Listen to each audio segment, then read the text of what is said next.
and livelihoods because some agency that no one knows about, no one knows who runs, literally, no one in America knows who runs the ATF. They know nothing about the ATF, never elected any of them. And look at how they're messing with people.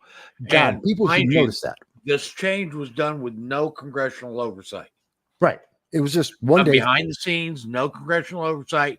I think they are required by law to have a 30-day comment period, public comment period, but that does not have to be publicized. Sometimes. Depends on the regulation they're changing and the nature of the change. So it's not always. They don't always need it. They've had several times where they've changed existing regulations. Since the regulation already existed and they're only amending that, they don't need to go through public approval. Obviously, you've been through this, Steve. Go ahead. Oh, well, no, I was going to, in regards to that, it's always amazed me because, first of all gun laws are an infringement, but yes. The NFA still exists, right? I mean, what will or won't get your dog shot matters. And so, with the FRT, it's always been kind of a, is it a machine gun or not? I mean, look, there is a freaking shoestring that has a little piece of metal and is registered as part of the NFA registry for full auto. That is considered a machine gun because it's the same thing. It's a 4.3 set. Wow. What I don't get is why is it that these companies that come up with anything that's even remotely force reset don't just sell them in mass to a retailer who then just takes them to gun shows and does everything in cash, because those cops are there because they got a hold of somebody's customer list. Well, here's the whole thing behind the ATF is it was put out there as a tax, right? I'm sorry, as what? As a tax. Okay. Well, yeah. NFA, National Firearms Act, was put out there as a tax to regulate certain. Yeah, firearms. I mean, I would say that because you got to remember that $200 back in 1934 was like $3,400 today. So exactly. Yeah, they kind of hid behind their taxing authority to regulate guns. They did, but they did it illegally. They did it unconstitutionally. They did it in violation of Supreme Court precedent. I mean, the Supreme Court precedent takes second seat to constitutional supremacy. I mean, so. But here's where I'm getting at. Okay, the NFA violates the United States Constitution. Number one, okay, the federal government is not granted, in the main body of the Constitution, is not granted any authority to tax firearms. They are granted authority for taxation. But any direct taxes, which a tax on firearms would be a direct tax, must be apportioned across the many states. Okay? Now, people would argue that that was repealed by the 16th Amendment with the income tax. Mm-hmm. The only thing that was repealed on that, as in terms of direct taxation, was income, not property. Laying taxes on property is a direct tax, which would be a violation of the direct tax clause of the United States Constitution. Okay, that's the first violation. Second violation would be in violation of the Second Amendment, because the tax would be an infringement on people's Second Amendment rights. The third is there is no authority anywhere in the Constitution that grants the federal government any authority to regulate firearms for private citizens. It only grants them authority to regulate firearms that the militia may use in defense of the country. That's it. Okay. No doubt. Yep. So the NFA, all the way around, no matter how you look at it, it's unconstitutional. Oh, sure.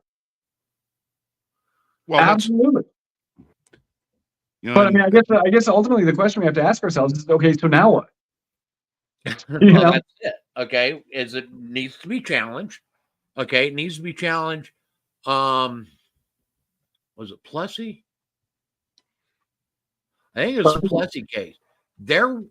Congress tried to institute a carriage tax. Okay. Initially, the Supreme Court upheld that carriage tax. A later Supreme Court ruling, it upheld the carriage tax, saying it was not a direct tax. It was actually a tariff on carriages. A later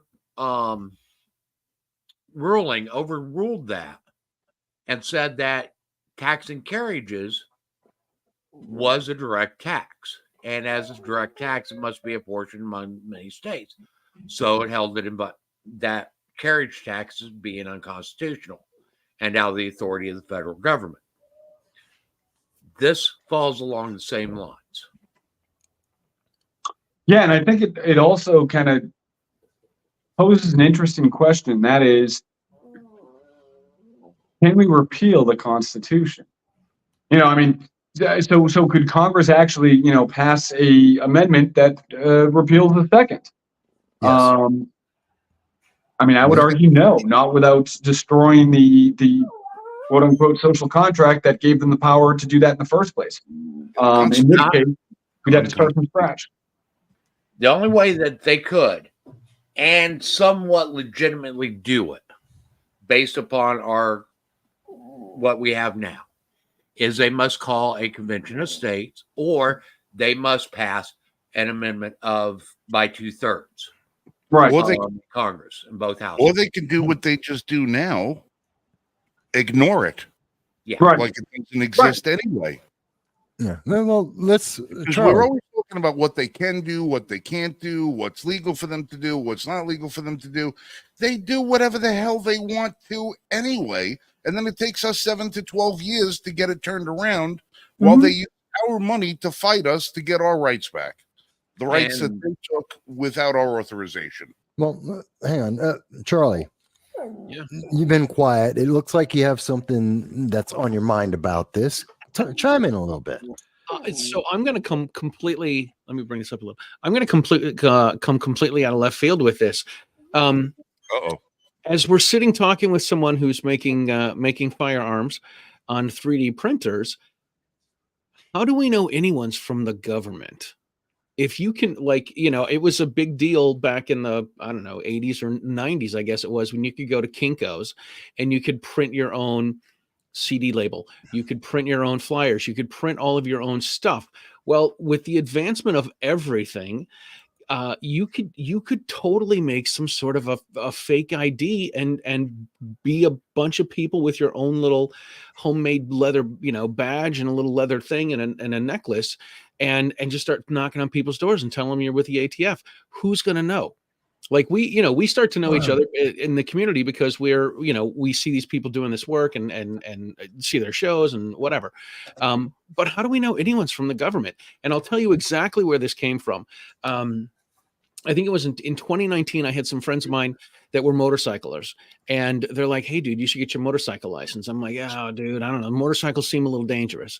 So I got a motorcycle permit. I had passed the test, I think 2 or 3 times. I may have failed the test because I thought I could pass, but I got a motorcycle permit. I ended up taking a safety course, learning how to ride a motorcycle, and in order to get the permit, I had to have a birth certificate. The birth certificate that I have, I don't know how, it's forever old. The once embossed of the what do you call it, a little stamp thing that people do? Was it on state embossment, state seal? Yeah, no, not even that, dude. Who are those people that stamp everything? The notary, right? The notary stamp. Yeah, the notary stamp on the birth certificate I've had was not acceptable. So I had to call my sister up 1,000 miles away, and I'm like, "Hey, listen, can you go down to the town hall and get a new birth certificate for me?" And the birth certificate came to me. It cost me, $20. And then my sister mailed it to. It was going to cost me about $50 if I wanted to have the town mail it to me. But I got it for $20. My sister got it. She sent it to me. I went to the RMV. They looked at this piece of paper. They almost looked at it.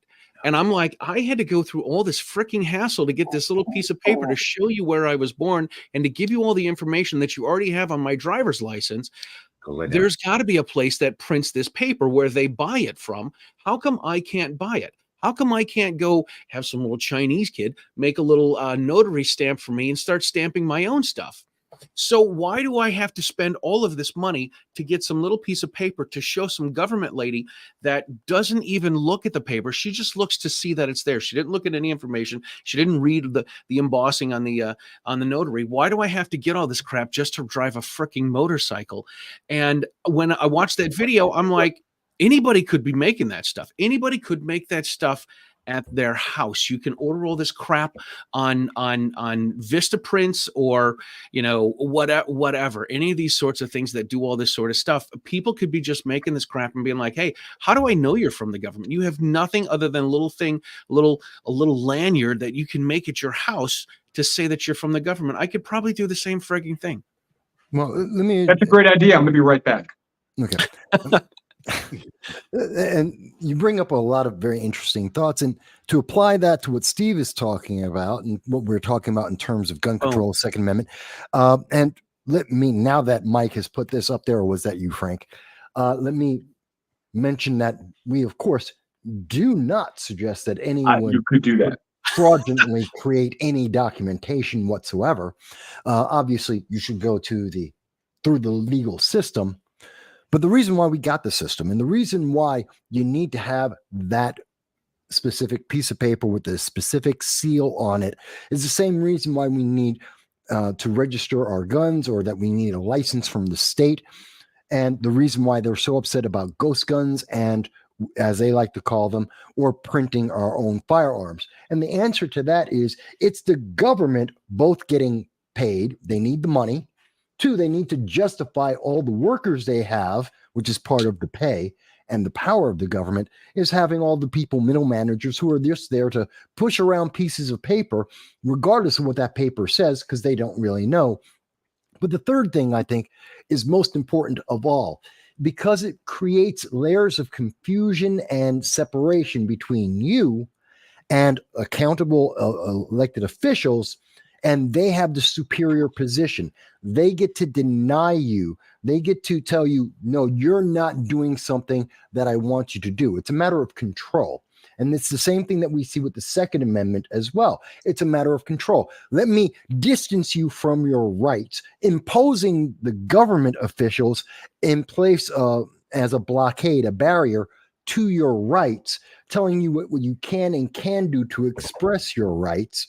And by the way, we're going to charge you to express your rights only in the approved manner. I think when we look at it in that way, because you bring up a great point, Charlie, that, well, you know, couldn't we do this in a more effective, more cost-efficient way? Absolutely we can. And that's what 3D printing is to an extent. It's a more efficient, more effective way for a lot of people to become gun owners, to express their Second Amendment rights.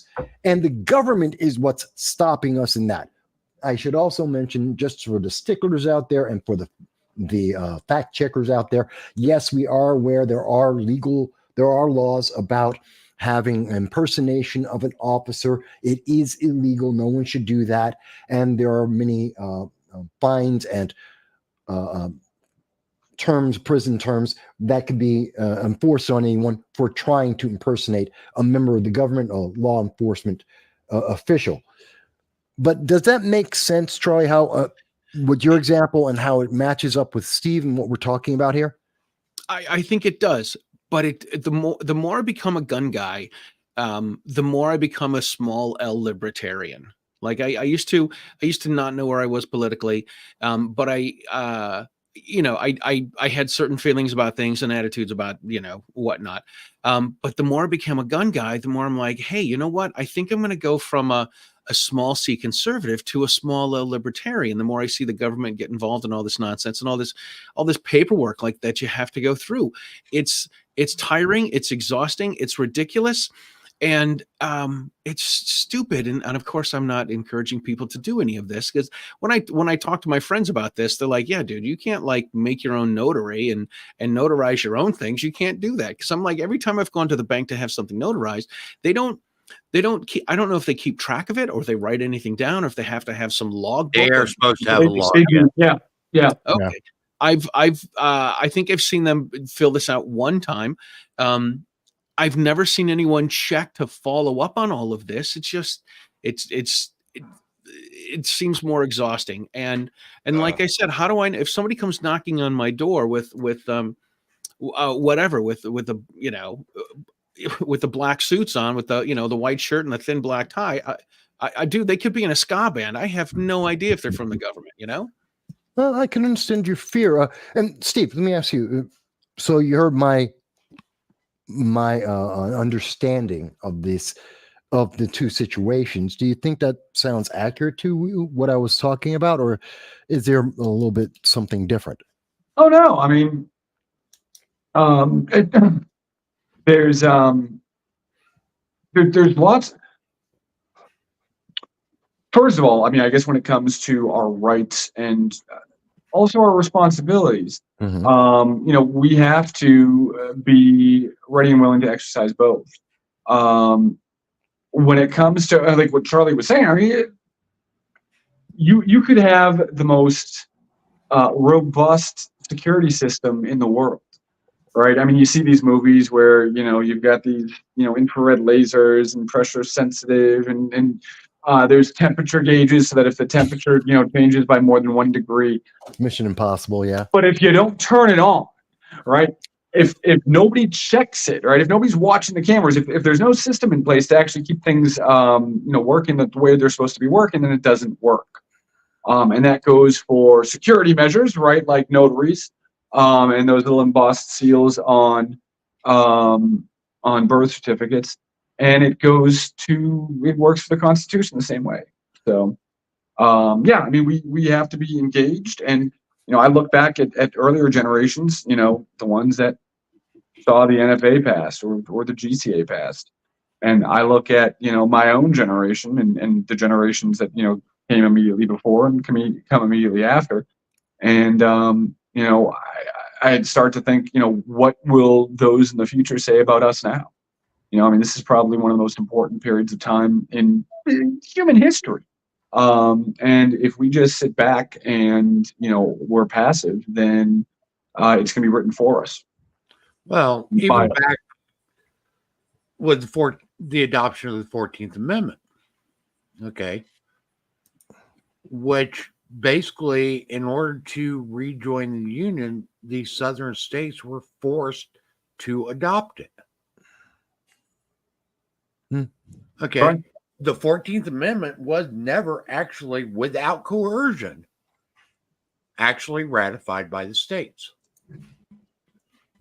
Okay. In fact, many northern states tried to repeal their ratification of the 14th Amendment, and they weren't allowed to. Yeah. Well, yeah, go ahead. No, go ahead. Okay. These are things that we, the people, are the ones that are actually supposed to be holding our government accountable and holding our government in check. When we say that our system is about a system of checks and balances, it doesn't mean it's just a check and balances of the different departments of government. It means that it's the check and balances of the people on the government. Yep. I mean, amen. Hallelujah. I don't know. It's very frustrating, not only where we have gotten our government now, but where it's going. Because what we're hearing is that there's always this quest for more and more government, more intrusion in our lives. Mm-hmm. We hear that from the progressive socialist ideology, their mindset, that the answer to everything is, or this is Thomas Sowell had a great quote about this from years ago. The answer is they never fail. They just need more time, more money, and more of your rights. And we see that in action as we're looking at it right now, whether it's the campuses, whether it's the ATF, the EPA, the FTC, FCC. Mike, we were talking about that, 2.5, 3 weeks ago? Yeah. We were talking about the new regulations, effectively new laws coming up from different agencies. And it's all because they don't expect us to remember. It's kind of like with Hochul, what we were talking about earlier tonight even. They want you to forget. They stop talking about it They'll put out the news in the very last page at the bottom of the article online, and they expect you to forget about this within 3 days, maybe within 3 months, to completely forget about it, forget to hold anyone accountable about it. And instead, they want you to focus on, well, Trump, did you hear what Stormy Daniels said? Who cares? Quite honestly, who cares what she said?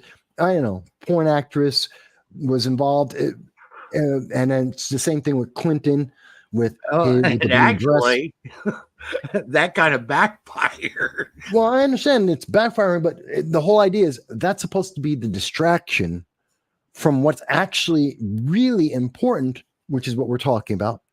Government taking away our rights and getting involved in our lives so much, which is Well, it's just completely like- unconstitutional. Okay, and this is coming back to haunt the state of Georgia, or actually the Georgia prosecutor that's going after Trump for election interference. Come to find out that there are over 380,761 ballot images that are no longer available for some reason. They just Well- came up missing. Well, there goes our channel having any kind of exposure. We are dancing on the edge of suppression. Now we're done. They washed it with bleach. Yeah. And well, that was part of the fortification. I don't know if you guys have heard about this, Steve and Charlie. There's something called the fortification of the 2020 election.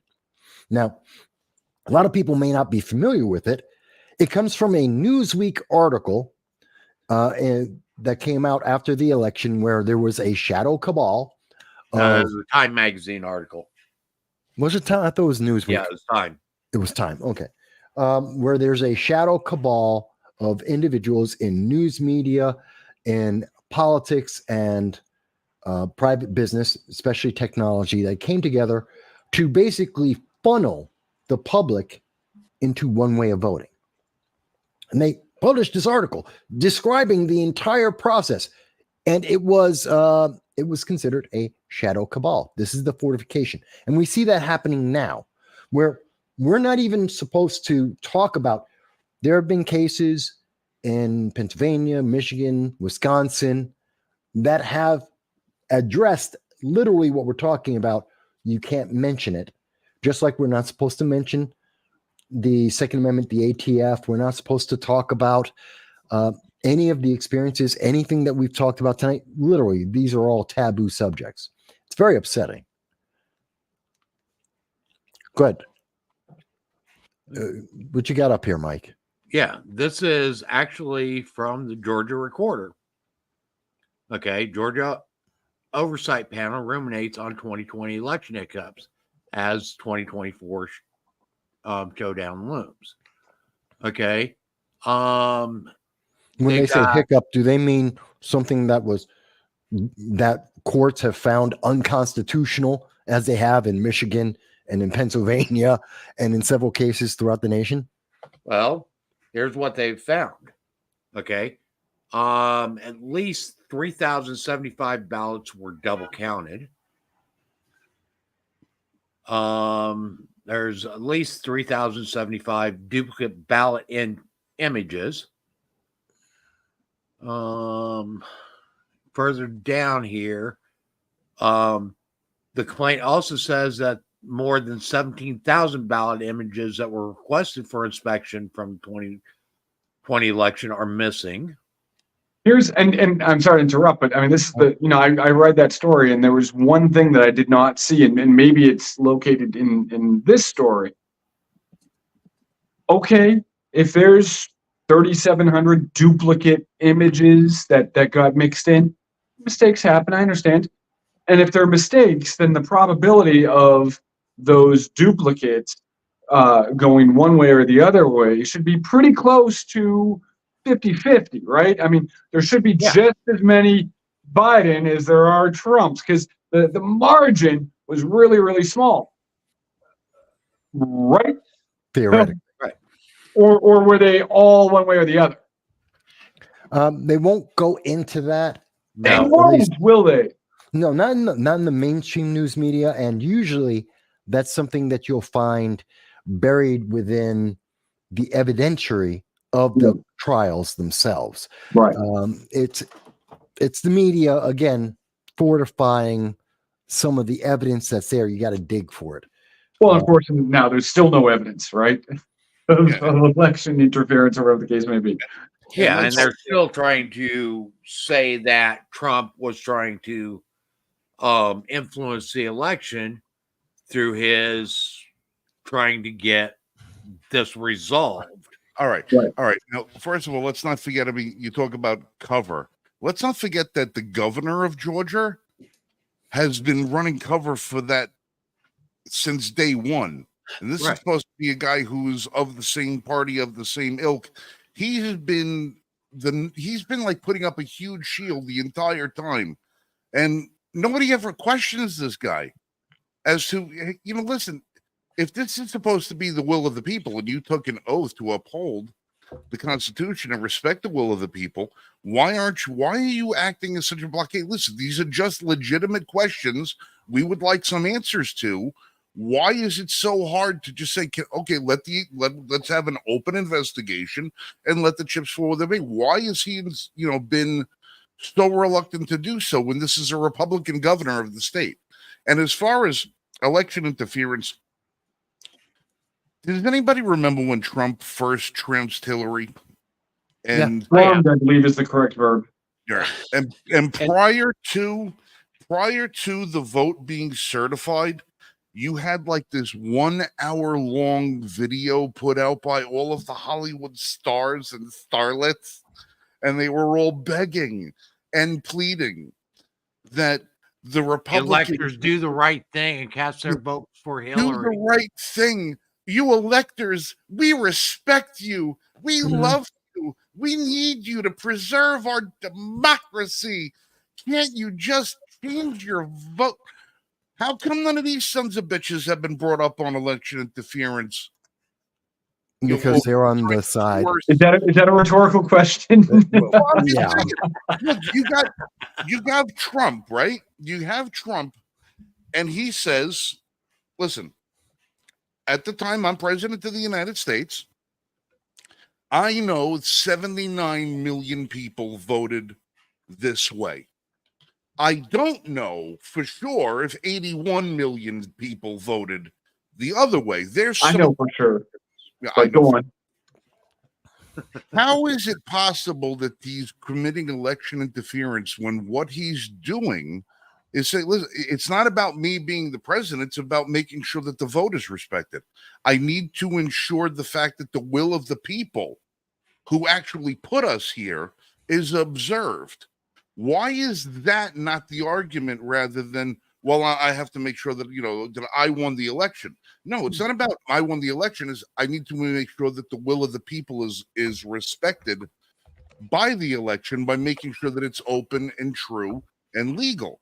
Do you, That's- I you don't remember, understand you why. remember when Trump asking Zelensky in Ukraine to find out what was going on with possible corruption? Was Trump interfering with Yeah. his political opponent? That's Yeah. the Ukraine phone call, which was the basis of the second attempt at. First impeachment.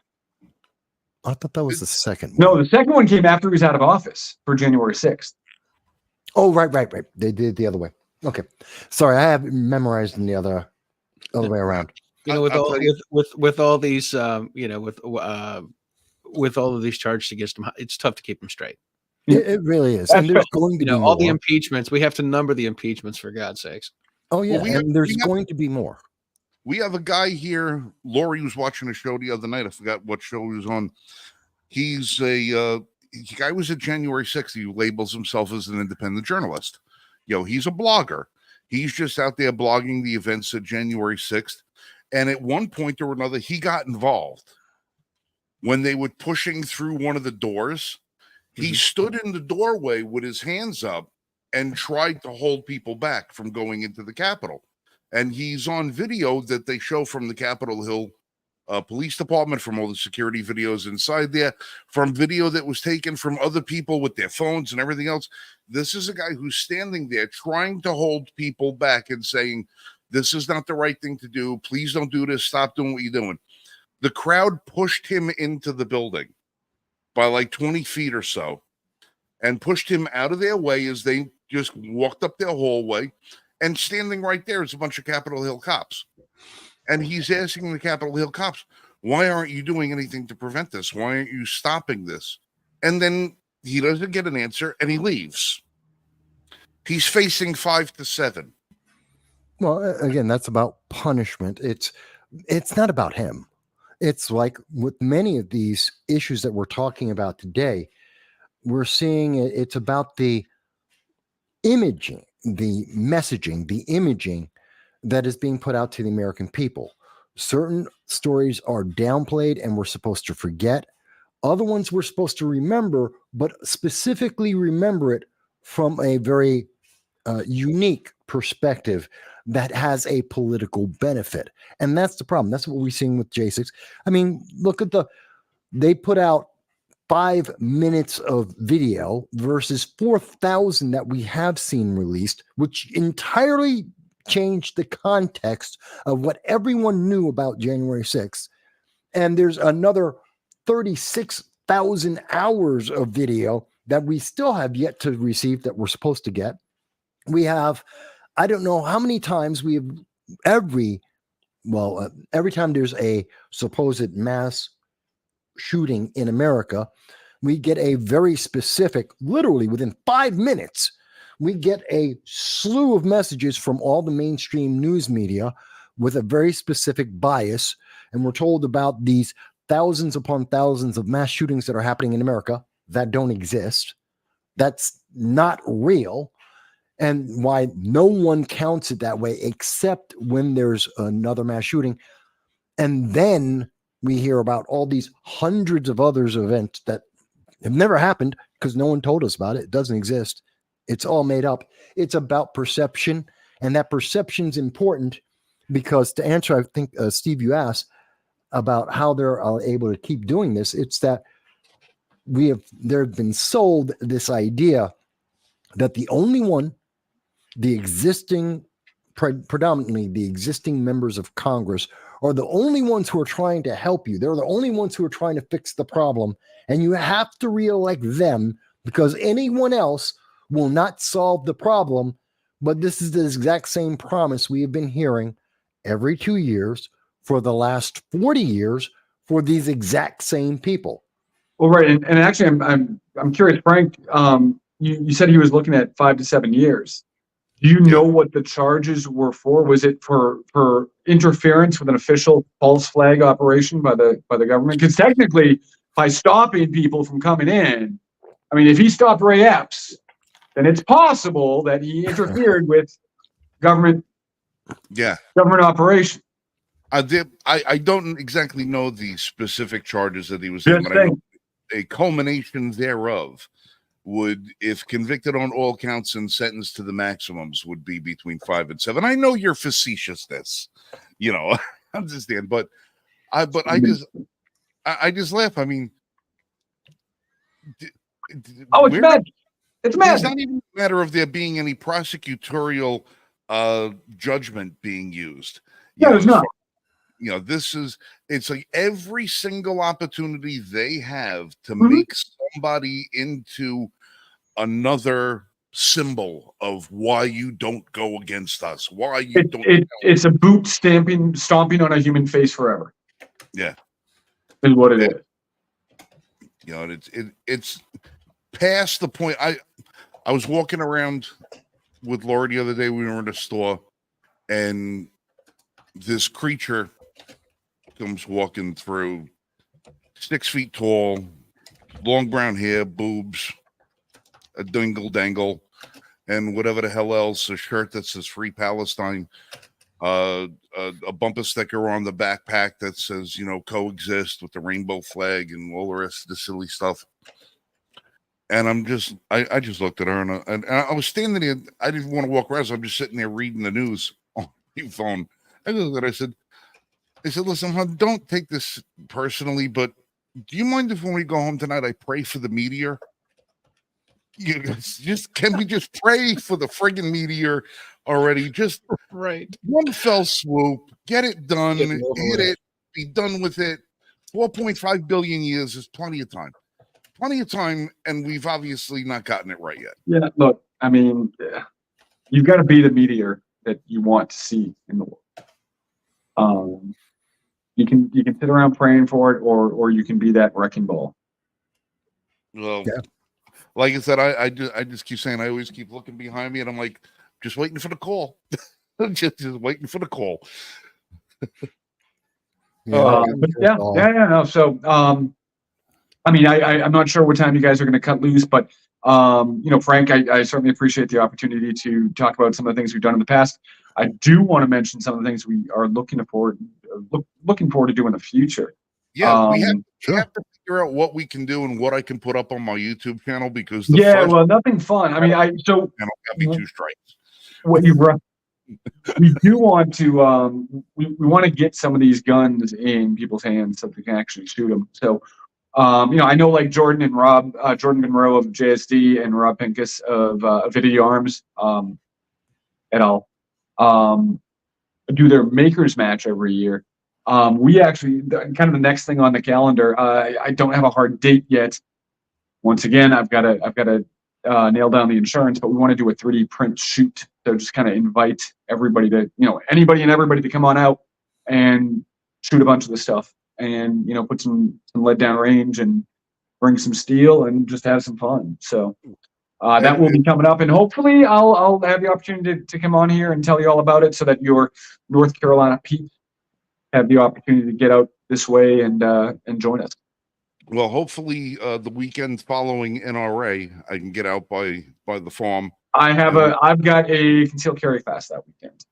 Oh, all right. Well, the following as soon as humanly possible. But I guess the underlying thing to that is the solution to all of the problems that we've discussed tonight: to print more guns. Yeah. Well, when laws become unenforceable, it's what's the sense of having the law? Right. Be ungovernable. Mm-hmm.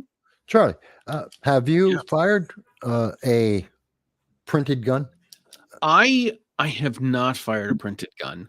I have tried working. I was actually at the Gun Rights Policy Conference in Dallas a couple years ago, and Pincus was there, and he's like, "Hey, I'm doing a build. If anyone wants to come by," I'm like, "I would love to check this out and see what's going on." And he may have had an extra frame and may have had some extra parts. And I may have worked on a lower, but I'm slow on the uptake on a lot of things. So I don't have any 3D printed ones. The one that I may have worked on with Mr. Pincus, I may have found some parts for it, and I may have put it together, and it might have worked. But I have a few others that I've put together with another friend that have not been so successful. So I've got some stuff that I'm not a handy guy. Let's put it that way. I failed auto shop in high school by bringing in a lawnmower and taking it out in a box 9 weeks later. So I'm not a handy guy with tools. So I need help. I need a lot of assistance with these things. And so you just kind of painted a target on your back as our target market. Yes. One standard deviation to the left of mean is who we're looking for, or also known as the Army standard. I know a guy who runs build classes. Yeah, right. Well, so and we did talk about that on Meet the Pressers. Maybe it'll be coming back. I mean, we will see. With the Supreme Court granting cert in the Vanderstook, I think is the name of the case. I could be mistaken. It wouldn't be the first time. It won't be the last. If it goes our way and they affirm essentially the finding of the Fifth Circuit, then 80% will have a resurgence, a renaissance. And if it doesn't go our way, then we're standing ready to pick up the torch. If, like many things, it's kind of a mixed bag and it ends up somewhere in the middle, then We'll certainly be combing over the decision with a fine-tooth comb, and finding ways to piss off people who should have better things to do than infringe on my rights. And I guess as an aside, two quick things. I see some of these comments. One, we were talking about school shootings earlier. There was a case where some guy shot himself. It was a suicide at like 2:00 in the morning on the property of a school that had been closed. I mean, when I say closed, I mean it no longer existed. It had no accreditation. There were no students, no teachers, no staff, no janitors, no nothing. It was a former school, but it was school property, and that went down as a school shooting. And Michael McLean, it looks, asked full 3D printed gun or a few components. Apparently, Dell, guy knows what I'm talking about. So What else? Both. What else would you need to pick up if you were going to 3D print one of the guns with your system? What components would you need to pick up in order to facilitate full function? It depends on the gun, but I mean, it's just like a Polymer 80, right? We'll take the Glock. The Glock is probably the best example. It's simple, right? There is an elegance to the simplicity of the Glock. All right, I know some people love them. I know some people hate them. But the fact is that they lend themselves to being recreated very, very easily. So you print the frame, right? The frame is the gun, right? Legally speaking, a firearm is a device designed to propel a projectile through the use of explosive force or the frame or receiver of any such device. When Glocks came out, people were looking at them, sideways because they were plastic guns. Well, they weren't plastic guns. They were metal guns, just like anything else, but they're plastic frames, right? They were porcelain and cost more than you make in a month. Right. You'd be surprised how much I make in a month. So it's the same thing with 3D printed guns, right? The frame is the part. It's the regulated part. You can go online and you can buy every part of an AR-15, every part of a Glock. You can have it shipped to your door, no questions asked, with the exception of the frame or the receiver. The frame or the receiver is the part that you have to go to a gun store. You got to fill out that 4473. You've got to, submit to a FBI background check, with some exceptions. And the part that you buy has to, of course, be manufactured by somebody that is a licensed 07 FFL, serializes and the part and records every transfer thereof. Unless, of course, you make it yourself, right? So what we do is we offer the part. We offer printers that are capable of making that part for you. And then you've got to buy all the other parts. So go online, go to the PSA website, right? They've got the daggers. They've got parts kits for daggers. Now, the one thing that you won't find is, and this is just a market failure. I offer them, but I'm not doing it, large scale yet. A lot of the lower parts kits are going to be designed still for Polymer 80. The problem with that is twofold. One, the Polymer 80 lower parts kits don't come with a locking block, so you have to get them somewhere else. The other part is that the Polymer 80 kits generally will come with a pin for the trigger housing, right? Because the Polymer 80 uses drop-in rails, so we'll give you a front pin for the front rail locking block system, and we'll give you a rear pin for the trigger housing, which also captures the drop-in rear rails. And of course, you've got your traditional lower parts kit for a Polymer 80 will come with the trigger pin and the locking block pin. Of course, if you're doing a 3D printed gun, you need your own pin, and you can't just get a regular Glock one because the Glock ones are plastic. If you're using that pin for your trigger housing, for drop-in rails, you need to have something that's steel. So you won't get a locking block and you won't get a steel pin. So it's a little tough out there. You got to know what you're getting. You got to know what you're looking for. But you need a lower parts kit, and you need drop-in rails, and you need a slide. A complete slide upper for a Glock. For an AR-15, same thing. A lower parts kit, a buffer kit, and a complete upper. No sound vest. Yep. This is why people need to come out and see you in person and to see everything you're speaking about, because it makes sense. But I know there's got to be at least a few people who are listening to this and going, I'm Well- not quite following that. But that's why you're here. That's why you have the events to come out. Right. Don't be afraid. Don't be put off by the jargon. Go in person. Right. Yeah, And and, we and can't- I mean, frankly, if you're not familiar with the jargon, I mean, if I'm talking about a trigger housing pin and you don't know what I'm talking about, your learning curve is going to be a lot more shallow, right, than somebody else. So you probably want to, you definitely don't want to just start printing immediately because There's a curve. you got some work to do.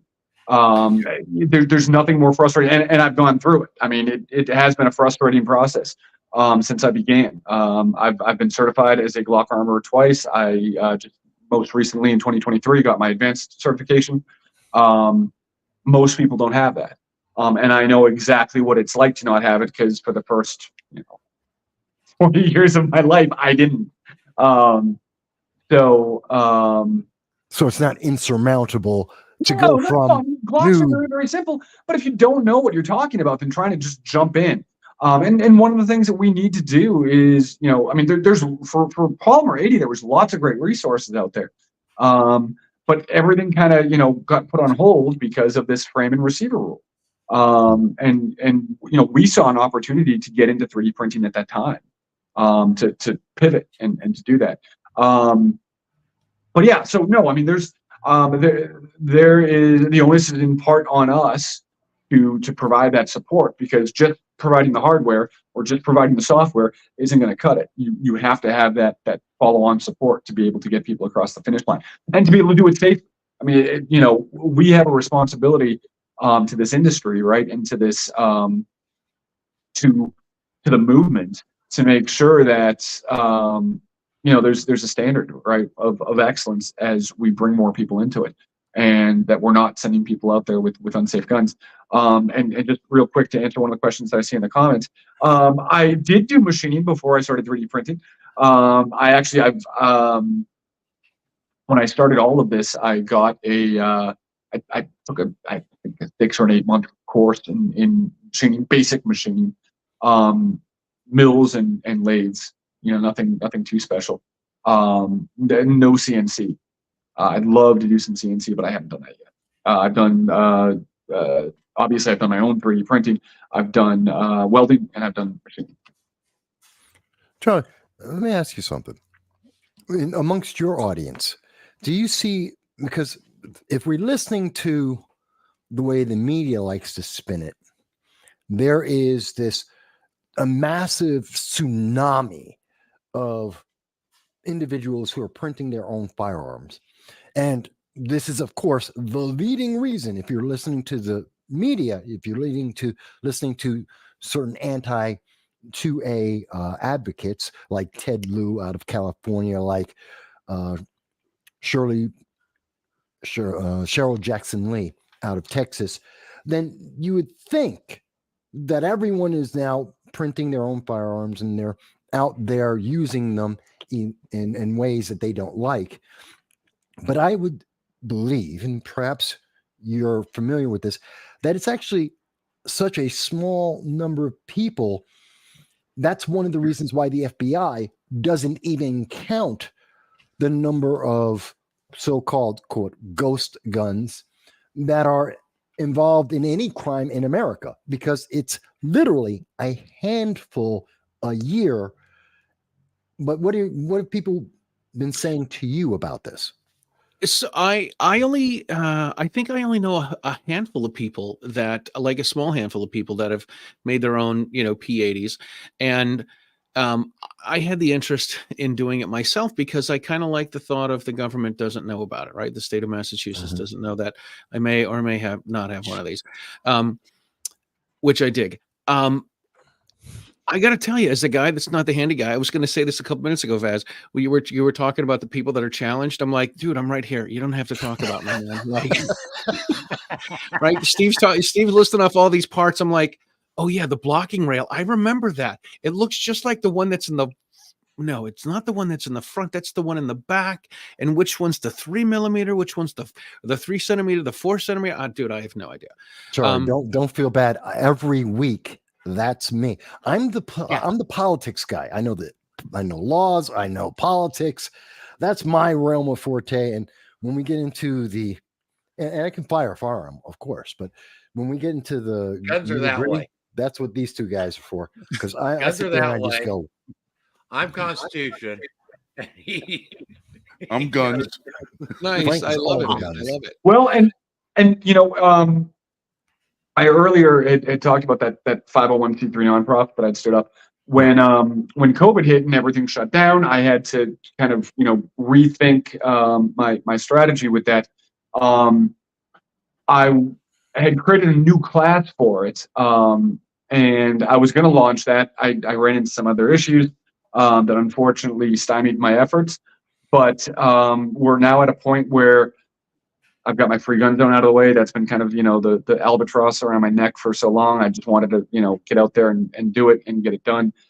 That's done. We've got the 3D print shoot that, was kind of next on the list. But one of the other things I want to do is I've designed a class that I'm, at least tentatively, for lack of a better title, I'm calling inspection and maintenance. And the first class is going to be for Glock. Again, just due to one, the ubiquity, and two, the simplicity of the platform. And essentially the idea is you're going to learn how to clean your gun. You come in, we'll do a function check. So I know that you're not bringing me a broken Glock, so you can blame it on me. Once we do the function check, we'll do a detailed disassembly. Once it's disassembled, we can learn what every part is, Charlie, so that I am educable. we don't feel left out. While we have it apart, we'll learn what every part is, how they work together, right, and how they work in concert to make your gun work properly and to work safely. And while we have it apart, we'll run some of the critical components through like a sonic cleaner, and then we can put it back together. You'll have a perfectly clean gun, and you can go on about your way. So that will be coming hopefully soon. Conceptually, it's about a 2-hour class. It's nothing that's too in depth. It's almost like a Glock Armors class, but condensed, right? Instead of 8 hours, it's 2 hours. It's just kind of quick and to the point. So, still sounds more fun than Madam Web or the well, hopefully we can at the very least get Frank out this way. But hopefully, some of y'all, New Yorkers and Mass folks can make your way down this way and check it out. How are we There you doing go, Charlie. with how are we doing back with parts? Because I remember we were having difficulties with channel line. Well, like I said, I didn't want to get too deep into it, but Glock is shipping parts to non-LEO armors again. Again, good. Yeah. Okay, I got a call. There you go, Charlie. Now I can't read it. No, I'm telling you, when I may have done this with That's a what I buddy said. of mine. That's why I was holding this up before. Yeah. I'm so here's, please laugh at my expense. I was at the Glock store in Nashville a couple years ago, and I picked up their version of an 80%. It was they called it the SS80, I believe. What's that? The SS80. I picked up an SS80, and I'm like, that's all. Like, I'm like Steve Martin in The Jerk. I'm like, this is all I need. All I need is this frame. This is what they're going to put a serial number on. Everything else I can buy afterwards. And I sat on it for a couple months, and then I ended up buying I may have bought 217 polymer 80s, but they didn't come with the rails, and they didn't come with the pins. And then I ended up making this one with Pincus in Dallas, and then JSD Supply. I may have. Yes, I may have.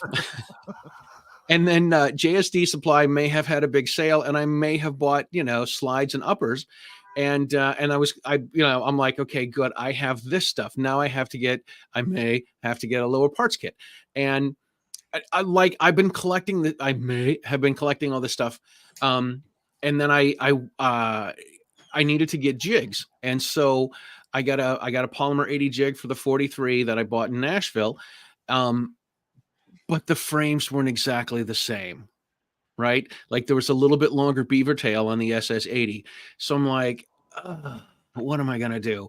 So I scoured the internet for SS80 jigs. Nobody has them. I've reached out to the Glock store. I actually interviewed Lenny McGill last week for one of the things I do.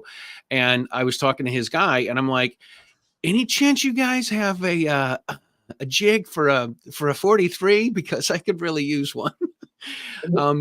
So I've been collecting all this stuff. I have it. Some of it goes together well. Some of it doesn't go together well. And I'm just like, I'm just going to hang out and wait. And, I've talked to a couple buddies, but haven't, I got together with one buddy to do the drilling, but didn't finish everything, so we can Right. and rack stuff. When we were on Meet the Pressers, you were talking about, prepping and being prepared and having, supplies and all that stuff. And that's all well and good, but I think probably the most important thing that you can have to prepare yourself for any situation, right? Because you never know what's going to happen, right? The most important thing that you can have is knowledge, right? If you have knowledge, if you know how things work, if you can take nothing and make something from it, then it doesn't matter, what you've got in your pantry or in your fallout shelter or whatever the case may be, because you've got it all up here. And I think that is the most important thing about the homemakers movement, or privately made firearms, is that you learn. You will know the firearm, thoroughly. You will rock, if you will, for those the Heinlein fans. And once you know it thoroughly, you can almost make anything out of a gun. I mean, you take one step closer to being MacGyver. Well, I love this. We get the jerk, we got MacGyver. These are all timely references, aren't they? Absolutely. By the way, I know someone was asking about, you heard some sirens in the background. No, I'm not getting swatted. No, they aren't coming for me this time yet. It's just a normal night in the Bronx where we will hear this another 4 more times before 1 a.m. So sorry about that. I usually catch it, but I didn't notice it that time. But no one's getting raided this time yet. Yet. The night's not over. No. well, you are on watch list, Michael. I'm on every It's like watch all of us. list. Oh God, I've been on every watch list for over 20 years now while I've been doing this. So I don't think there's a federal agency that doesn't have an investigation they've done on me. It's crazy. Oh boy. So getting back to 7 minutes ago when you brought this up, Vaz, I don't think very much like bump stocks, I don't think there were a lot of people in the gun community that knew about these until somebody brought it out and they're like, ooh, ghost guns and ooh, bump stocks and bump stocks are machine guns and nobody should have a bump stock. Like, I remember talking to gun folks and they're like, dude, what's a bump stock? And you got to try to explain it to them. And they're like, oh, that's a novelty. And my concern with the government going after novelties, going after accessories, going after things that weren't firearms. Not that I want them going after firearms, of course, but when is somebody going to take someone out from, I don't know, like the DC sniper? Remember, they were shooting people from the back of the cars. So when is somebody going to go after having a scope because you're shooting at people long distances? Ooh, Right. right. I understand that complaint, but that's part of the process. It goes down. There's always, they just take away every single part until they take it all away. And this is their way to get around the fact that they'll never pass another gun ban like they did in the 80s. They're never going to get that again because it didn't work the first time. So they decided that instead of one going to Congress where they're not going to get it passed again, and because a gun ban won't work, now they're just going after every single component without telling anyone until after it's kind of like the red flag laws. It's kind of like the New York Safe Act. You wake up in the morning and now you're a criminal. You weren't last night, but now that you woke up, now you're a criminal. Now they can come after you. And It's and really, So next class will have to be how to grind glass. Got it. yeah, pretty much. And like More like stuff I Charlie don't know was how to saying- do. like Charlie was saying, part of the problem with these things is that there's so much misinformation as far as the whole ghost gun thing that, like Yeah. Charlie was saying, you have a lot of people in the community that don't understand. They don't understand how it's done, why it's done, or anything else like that. So when somebody introduces some more bullshit legislation to try and ban it, they don't really voice an opinion because, again, like you said, with the bump stock, well, oh, it's just a novelty. It's just this. It's like, listen, it's one more degree you're raising the pot. You know, but that you go from comfortable to boil. If you're not standing in solidarity with even the smallest thing that the Second Amendment community is trying to do, then you're acquiescing to the larger constituency that wants to ban all of it. Right. Oh, well, we're only going to give a quarter of an inch. No, you're giving them 10 friggin' miles Mhm. because you're never going to get that quarter inch back. That was one of the, I mean, we've heard the things, when it comes to suppressors. Well, I've never been a fan of them. Well, that statement alone killed the Hearing Protection Act. Well, You frankly, I don't think they were crazy about you either. What's your point? No, but when we have statements like, well, we take the guns first and then we due process comes later. Mm-hmm. These are questions that, statements we should all have problems with, not only in the Second Amendment community, because it could be attributed to something else first.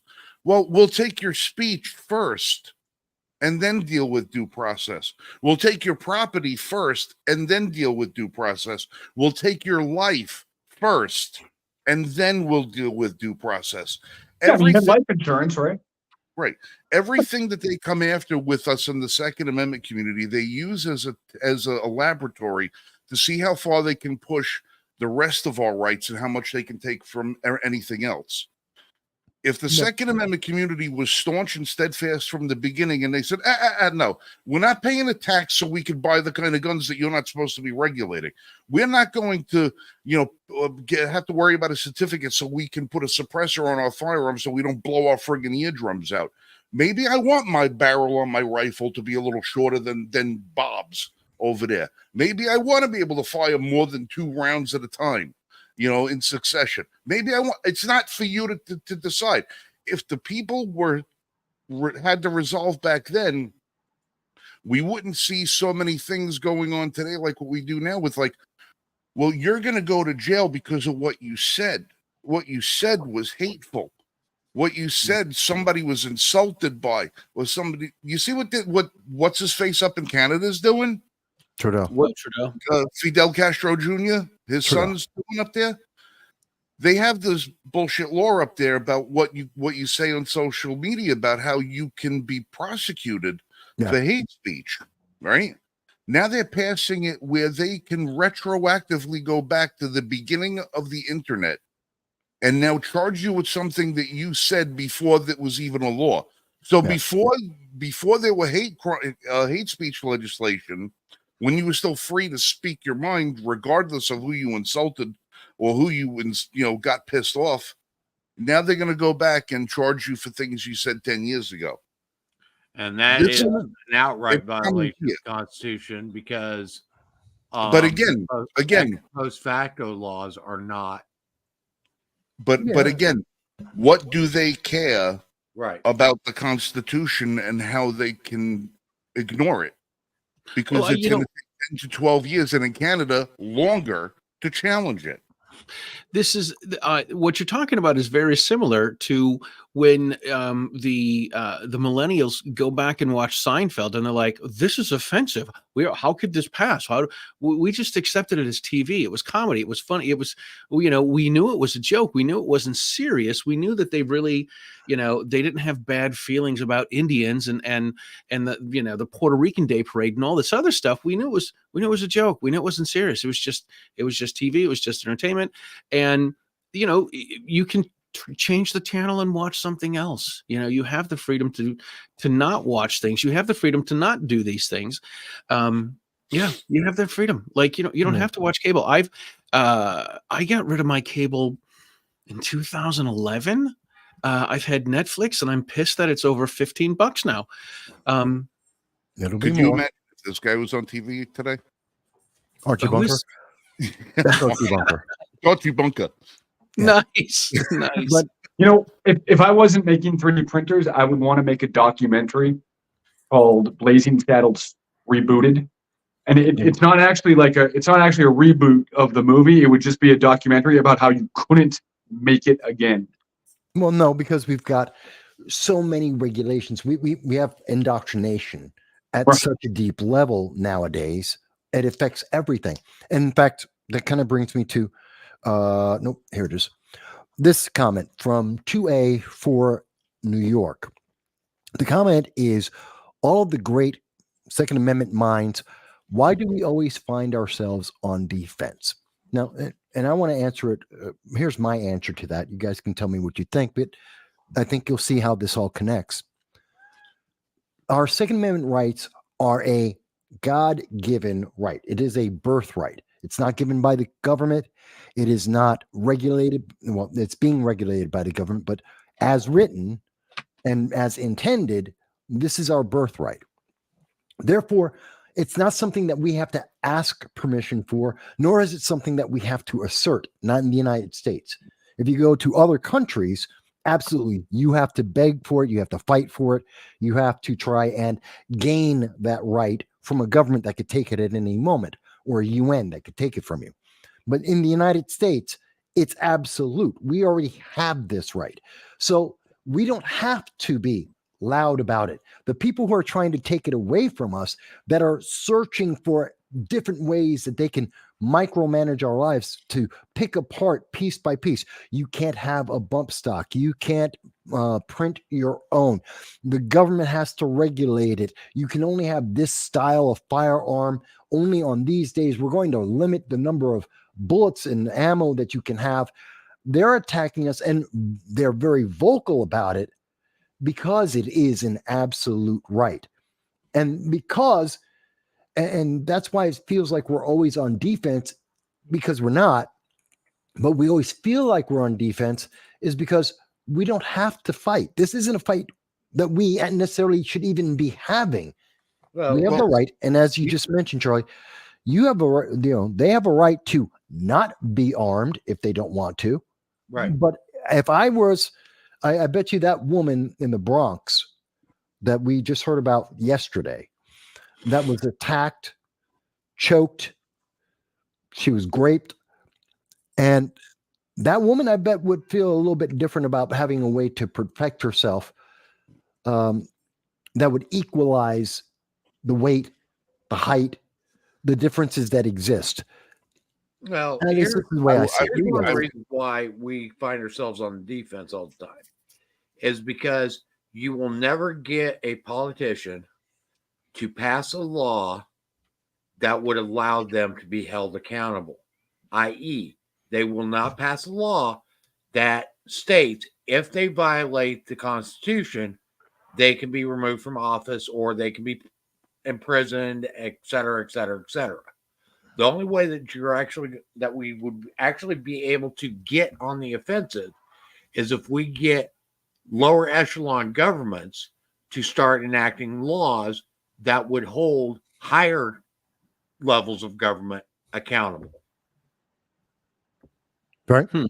I think what it is this. It's obviously the right to bear arms is not it's not a political topic, right? It's not one side or the other, but it is. And for the most part, the people that are gun folks want to be left alone. So when you say, hey, listen, you know what, we're gonna make it publicly, and for some of us that live in occupied territory, when you say to someone, say, hey, listen, you know what, there's the Gun Owners Action League is doing a rally or an event, you should come down to the State House and stand outside, and people are like, oh, well, the news will be there and people will see me, and I'm a closet gun owner. I don't want people to know that I have guns. So they end up not speaking out, or they end up saying, well, I pay my dues to this group, and they're going to do whatever they're going to do, and hopefully they'll do something. I'm not going to do anything more. I'm not going to write a letter. I'm not going to put a sign in my yard. And it's hard to get these people to do stuff because sometimes I think they just want to be left alone. You know, they want to be left alone and say, listen, you know what? I'm okay. I'll be my own first responder. I'll, you know, build a range in my backyard and shoot on my own property, and everything will be fine. So I think it's hard to get these people together. On the flip side, I've said a number of times that the people that want to carry don't want to go hunting. The people that want to go hunting don't want to carry, and nobody knows what's going on with the shotgunners. Not all gun owners are created equally. Like, there are plenty of people that want to have a gun. One of my very good friends, who I have dinner with her a couple times a month usually, I said, hey, there's a local place that's doing a ladies class. You should sign up for it. And she's like, well, what do I want to do that for? I'm like, so you know how to use your gun? Well, you only went out and shot it that 1 or 2 times. Yeah, you should probably learn how to use it a little bit more. Oh, but I'm not going to carry. I'm not going to use my gun in self-defense. I'm not going to have a home invasion. It's not going to happen to me. I don't have to worry about it. And it's not everyone thinks the way that we do, right? So people don't want to carry. People don't. It's a hassle. It's a pain in the neck. What do you know? Even gun owners. Well, you know, how many guns do you have? And you know, what's the right answer to that? But you know, I have a gun for this, a gun for this, a gun for this, a gun for this. You know, and you talk to some gun folks and like, well, I have one gun, and I don't shoot it very often. You know, I bought 10 rounds. I'm pissed that, you know, boxes of ammo are 50 rounds and not 10, because my magazine only holds 10 rounds, because they're not going to own it. So there are people that don't want to get involved and don't want to, they don't want to be as active or as into it as other people are. You know, there are people that like beer, and I don't have a problem with beer drinkers. I'm at that age where beer makes me bloated. But people want to make their own beer. Dude, rock on. I don't see how it's different than wanting to make your own gun. Like, if you want to make your own good, make your own gun, dude. Keep it. Like, it's what do you want to do? Whatever. It's whatever makes you happy. Do what you want, makes you happy. And that's none of the rest of our business. And I think to piggyback what everybody else has said, Okay. So, well, I'd agree with everybody and disagree, only insofar as to say that I think we are on offense. I mean, we're you know, we have Bruin. I mean, we have Heller in 2008. We have McDonald in 2010. We've got Bruin in 2022. And we're at the point now where Satano, I think it was 2015. Say again? Satano in 2015. Yeah, that was only. Oh no, No. that was the Massachusetts stun gun law, wasn't it? Yes. The stun gun case, yeah. Sure, right, and that certainly helps as well. I don't think that necessarily had as much. I mean, I think it certainly. If you actually read the entire opinion on it, especially the part that says any arms what could be classified as bearable, right, are protected under the Second Amendment. right. However, the question becomes, to what extent does the government thus have the ability to limit that, right? Or No. how is the Second Amendment not, absolute, right? Because of course, that's what Scalia said in Heller. It is absolute. Well, no, I mean, Scalia very clearly stated in Heller that it wasn't. That the state was certainly had a compelling interest in limiting the ability to keep and bear arms in certain sensitive places, or particularly dangerous firearms, or particularly dangerous arms, et cetera, et cetera. But those not in common use. Kind of walked all over that. Yeah. Well, I mean, look, they were trying to essentially set the groundwork, and they weren't trying to overturn the entire apple cart all at once. I get that they were playing long ball. Didn't work out for Scalia, but it doesn't change the fact that here we are. Bruin built upon the foundation that was laid. And Bruin, I think, will ultimately have, hopefully far-reaching consequences, more so than the one you mentioned, Astutano, or however it's pronounced. Yeah, the pillow got him. That's right. And yeah, I mean, stun guns are in common use. I mean, there's no ifs, ands, or buts about it. I mean, and Massachusetts gun laws are ridiculous. Amen.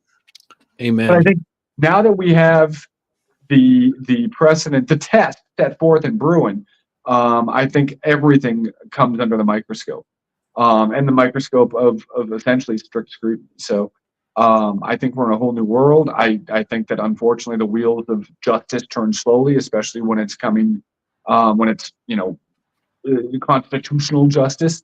The only time Well, it seems to go fast is when they're trying to get Trump indicted before an election. they turn slowly because government is always going to try to exceed its authority. Number one, And 100% number of the time. two, okay, they are going to resist in every manner to keep that authority. Mhm. Hmm. Of course. And what greater authority than the ability to disarm the people? Okay. you do Going that back first. to rifle scopes, Charlie, you'd mentioned that. When are they going to make those illegal? Well, it's already been done. I bet it's in New York, if not California. California Penal Code What I 468. say. Sniper Emphasis on scope. penal. Unbelievable. So yeah, I mean, they're going to go after, I no offense to our well, let's face it, they're not tuning in tonight anyway, but no offense to the to the Jewish people, but there's this joke that I like to use when I talk about magazine restrictions. High cap magazines, and I always have to make that sound and voice when I talk about them. But it's, they don't want us to have 30-round magazines. They don't want us to have 15-round magazines and then 10-round magazines and 8-round magazines and a 5-shot revolver. And, we're going to need the Joe Biden double barrel. I've told my wife, fire 2 blasts. Everywhere. Right. Exactly. Have you heard the remix to that? I think I have. Yeah. The one they made a song out of it. It's great. I love it. No, I didn't. Oh, It's, You gotta it's look just, that up. You got to look it up. Totally. But there's the joke, the Jewish joke is, and obviously I'm not anti-Semitic, right? I'm going to Yehuda Reamer's house for Shabbat. Yes, you are. You You've already said already it's a set joke. yourself up for it. Just Go ahead. the joke is, let's go. The joke is, a Jewish boy goes to his dad and says, "Dad, I've got a date on Friday night. I need $50." And the dad says, "$50? What do you need $40 for? I can't afford to give you $30. Here's $20 and bring me $10 and change." This is I get it. exactly what the gun owners are going to, the anti-gun folks are going to do. They're going after ARs and high cap magazines, and God forbid they end up, we end up losing those. They're going to go after 10-round magazines, and then they're Right. going to go after 7-round magazines. And you shouldn't have to have a 1911, and you shouldn't have to have a 5-shot revolver because But- when you talk to your anti-gun friends, they're like, but- if you can't shoot your guy with a single barrel shotgun, then or a double barrel shotgun, then you shouldn't have a gun. But here's the thing, and I haven't done it yet. And so since I haven't done it, I want to place that caveat on it first. But I have printed. There's essentially 4 parts of the magazine, right? There's the body, the follower, the spring, and the base plate. Right. Maybe an extra part as well in some of them, but those are the 4 main parts, generally speaking. You can print everything but the spring. And like I said, I haven't done this yet, but I have been told it's been done, and it's on my short list of things to do. You can print a factory for your springs. So all you need is a roll of spring steel, and you can load it in. You can 3D print a factory, and you can make the spring. okay. They That's can't ban it.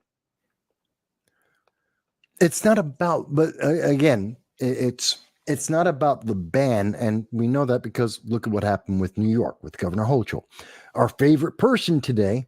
We Right. started the show with her. We're still talking about her. Who, when Bruin came out, and we had the decision from Bruin, Oh yeah, she tried to went call back. everything a special place. A Yeah, censored and she- place. everywhere is special. Everywhere is a safety zone, Sensitive location. Right. which is ridiculous. And it's obviously unconstitutional. It Sure. will get thrown out eventually. But the point isn't, and I think this is important for a lot of people who are watching. It isn't about us. We understand what our rights are. We understand the freedoms that are at risk. We're talking about why the Constitution is important. Why this is important is we need to have these conversations with the youth. That's why we're on social media. That's why we're able to share this with people. And I hope you do share this with younger people, because they don't know their rights. They don't know the limits of government to No, they restrict don't. their rights. They don't know They've never had these conversations because they're not supposed to. They've been told not to have a conversation, not to question the government, not to question authority, to just accept whatever they're told. And that many of them have never read the Constitution for themselves, or they've read an interpretation of the Constitution, not the document itself. Have you seen some of the curriculum that's actually in quote unquote civics books out there? And I've seen several. oh my copies. God, it's painful.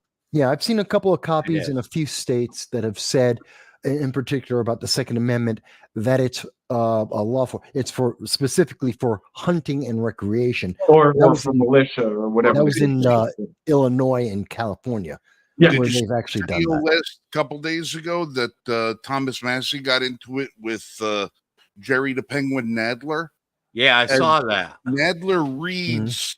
He says, "I'm going to quote the Second Amendment," and he reads the entirety of the Second Amendment except the phrase "of the people." Yep. Yeah.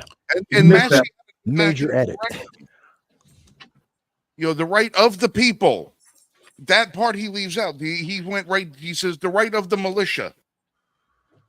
Or I thought he just said the right to keep and bear arms shall not be infringed. Yeah, the right to keep bear arms not be, but he leaves out the "we the people" part or the Right. people part. And then you wonder why, like you're saying, you got to focus on the youth. Why do you think they don't want to teach cursive? When I was a kid, we called it script. Yep. But they call it cursive. Why do you think they don't want to teach you cursive? Why do you think that they're trying to not outlaw, but like get rid of, literature that's spoken in early American dialect, which was English proper grammatical speak, because they don't want the kids to be able to pick up the Constitution and read what their rights are. They want to be able to revise what their rights are and how the teacher interpreted their rights. Oh, the Second Amendment is so we can have a military protect us. You don't need a gun. Your family doesn't need a gun. That's what it's for. Oh no. Oh yeah, the First Amendment. Yeah, you're allowed to say whatever we tell you you're allowed to say. Except You know, hate speech.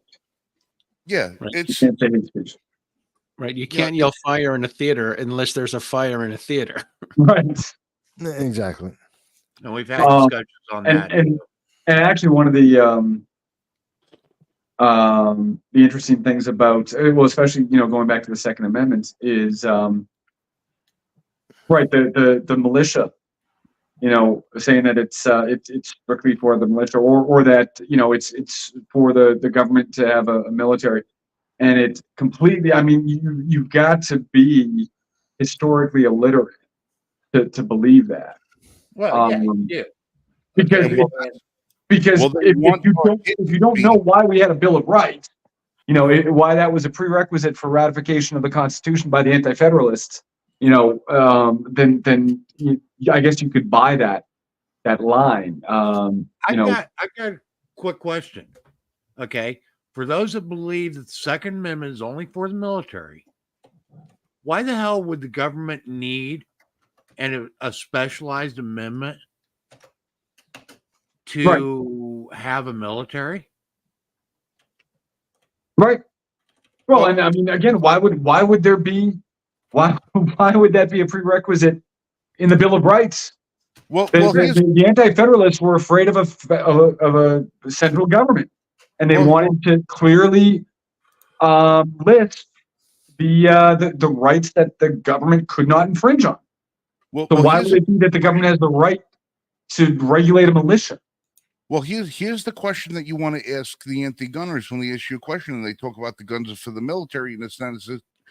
Tell them at the onset of the American Revolution, all of the men that went out to fight, where did they get their guns from? The mantle. Because they weren't issued by the federal government. They were their own friggin' guns. They were the guns owned by the citizens. The citizen gun is what won freedom in this country, not a gun that was given to them by a government entity, because there was no government entity to give them the gun Right. for them to fight for their freedom. It was the people. It was we the people. The 3% of the people that stood up and said, enough of your bullshit tyranny, we're taking our freedom back. It was the people's guns. And since then, the government's got no right to the guns because it was our guns that gave birth to the government. True. And they got to get that shit in their friggin' right through their friggin' thick skulls, these people. The Jerry Nadler, the guy can't walk around Capitol Hill without thinking of shit in his own pants. Has his pants. How can you pulled up tell his they're so damn high up? throat. I mean, look, incontinence They have issue. to be that high up. It's the only place that they can get the belt around them. Oh my god! That flying piece of crap, that guy. Well, Other than that, he has no strong feelings, ladies and gentlemen. Yeah. No. Not at all. Oh no, I'm not opinionated whatsoever. Frank's not very outspoken at all. I'm a dispassionate He's individual. really timid and quiet and never says a word. Keeps to himself. Yeah. Yeah, he only has the best to say about many politicians. But I find it interesting. I mean, he's Biden's biggest fan. Oh, absolutely. Yeah, I make sure he always has a nice bottle of Vicks close so he can keep his nasal passages open for all the kids he wants to sniff. Yeah. Well, before we go there, I think I got to say, by the way, Charlie, Steve, I'm very happy to see you both here joining with us and Oh, sorry. sharing your thoughts about all of this. And more importantly, that to let people know we're not alone. I think that's also something that's very important that we share with everyone out there. There is a huge emphasis in mainstream media right now and in education, and definitely by politicians, to make you feel like you're isolated, you're ostracized, you're the only one who believes in the Second Amendment like we all do. It's such a lie. It's the reason why they don't want you to share or like or see any of these. You'll find 1,001 videos that'll tell you that there's, there are more mass shootings than there are people in America. But you will hear almost nothing and see almost nothing like this panel right now. And it's so great that we have guests on where we can talk about this and say, no, this is actually normal. This is the American system. This is what America was founded on. And we're not alone. And we all have different ages, different looks. We're in different parts of America. And we can all agree about this. And we can all talk about this. And you're not alone. God help you. You're not alone, no matter which part of America you are, no matter how far you believe the Second Amendment allows you to live your rights.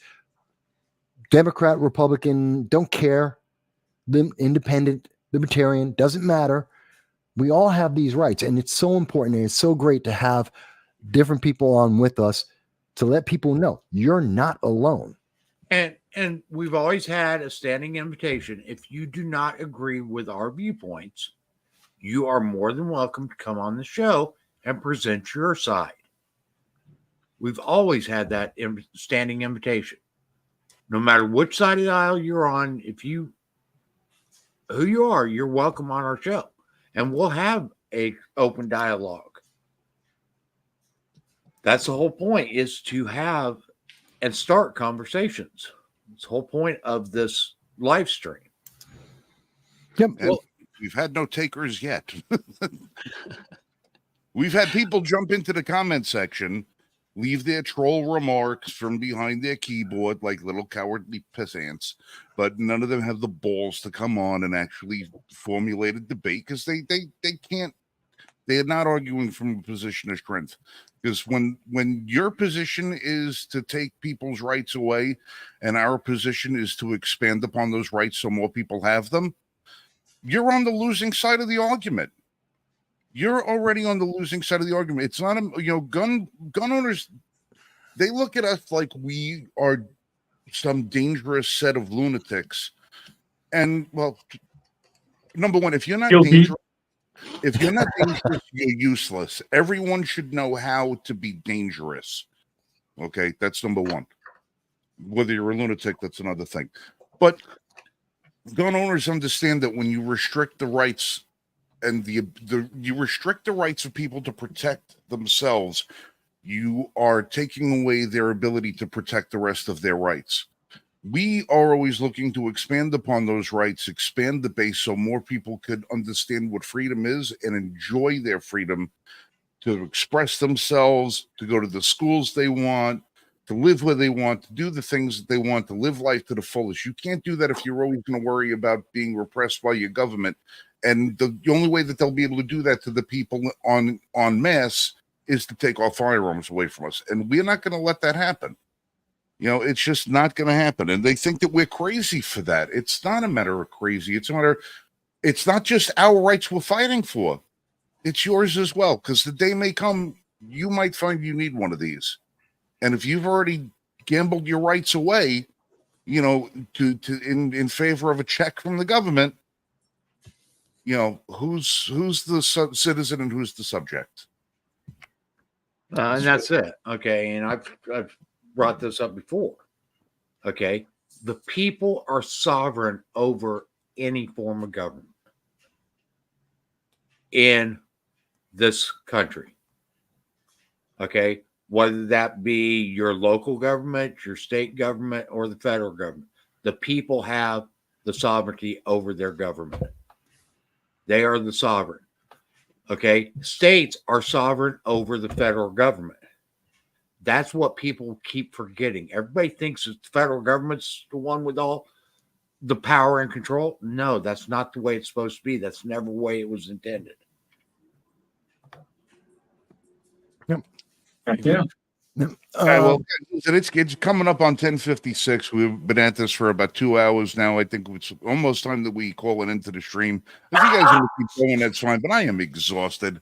I've got a long day ahead of me. I'm sure the guys are too.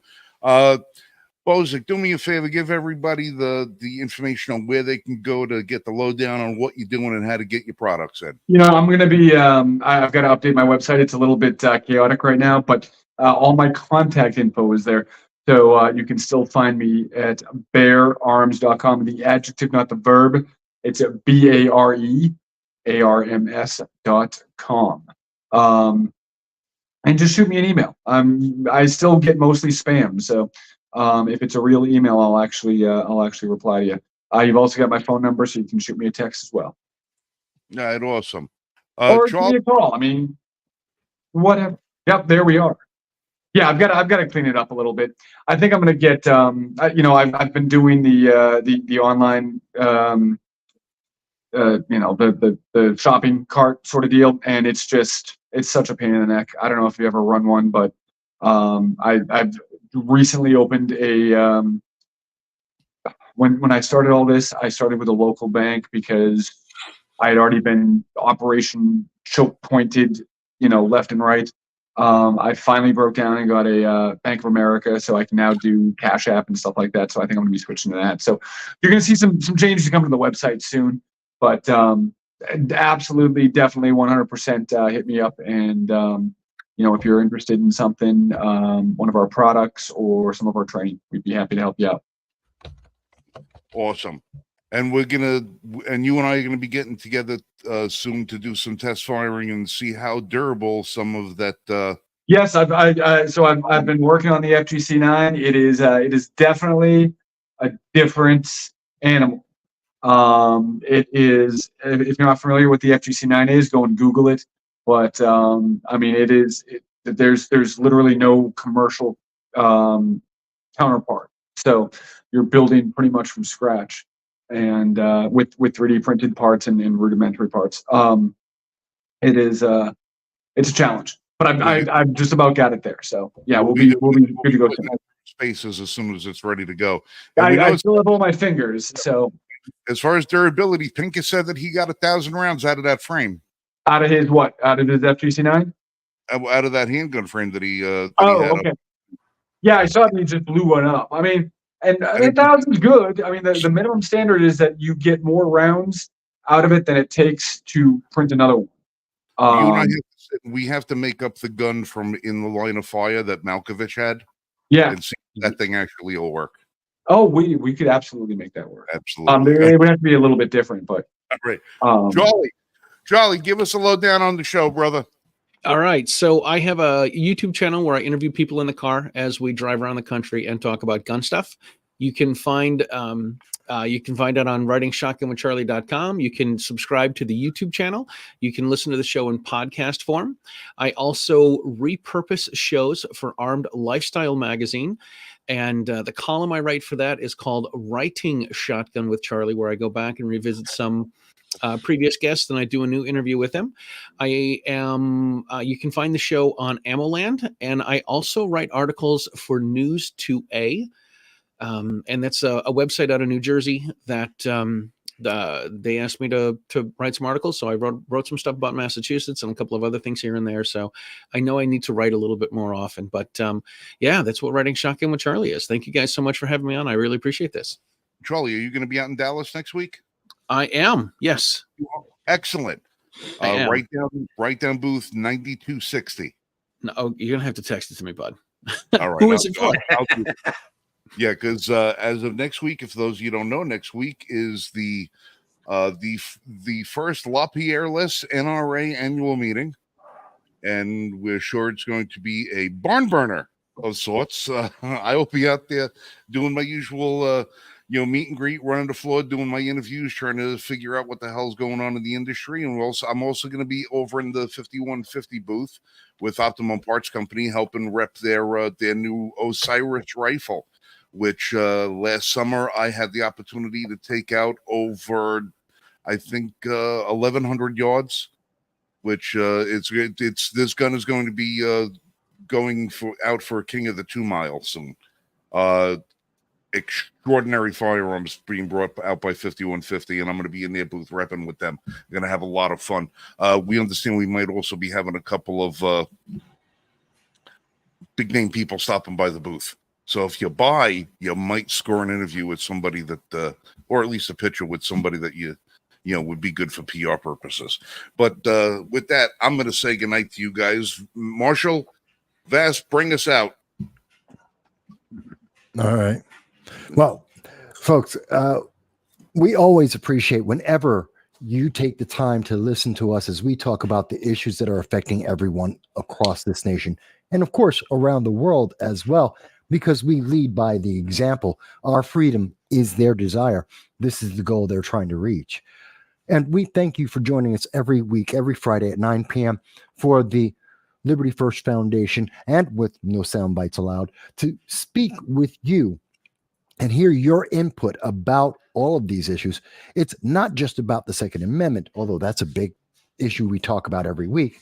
It's about the Constitution. It's about your rights and your freedoms, making sure that you will maintain them.